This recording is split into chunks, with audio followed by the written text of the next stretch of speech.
Hey, fine people, thanks for checking out my video. Appreciates it. If you likes what you sees, please hit the like and subscribe button.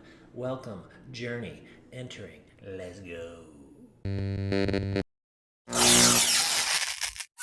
And you can't just think yourself into into success or into happiness. Like, I mean, yes, that's a component of it, the mind, the body, but you got to actually take action. The more action you take, the more you're going to learn, the more you're going to fail. But depending on your mindset, it's like, are you looking at it as I'm a failure, or are you looking at it as, okay, that sucked, it didn't feel very good, but I learned something, and I'm growing, and I'm becoming bigger, better, faster, It's so stronger, true. smarter every step. I think like a modern day version, I haven't thought about that book in so long, but I totally remember it. And I remember like I was making vision boards, and my ex-husband and I, like, he put up in his office at his job, he put up like a picture of this like craftsman style home, this like ridiculous home that like we were like never going to be able to afford, and we'd kind of forgotten about that, and our lives went on and we did all this other stuff. And years ago, we ended up moving into a house like that.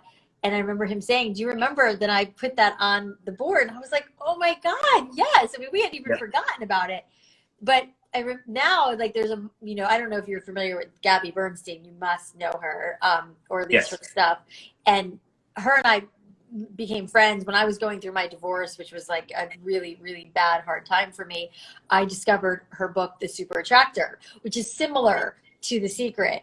And I remember reading it and being like, although there is that, like, you have to manifest and think about these things happening, but it's not like they just happen magically. And that's really how she frames it so beautifully, of like, yeah, these things can happen, but you have to take the steps to make them happen. They don't just like fall in your lap. It is a whole mind, body, but there is, to your point, action that you have to take to get there. And it just really took me out of, it wasn't so much business for me. It was more, I was in a depression and I was really down and I was really struggling. And I was like, oh, okay, I need to take control of my life and work on getting it better. It's not going to just magically get better, because I hope it does. Get moving, build momentum, join the movement. Go to moremomentum.com to take a free life evaluator quiz on where you currently stand in each of your 5 cores.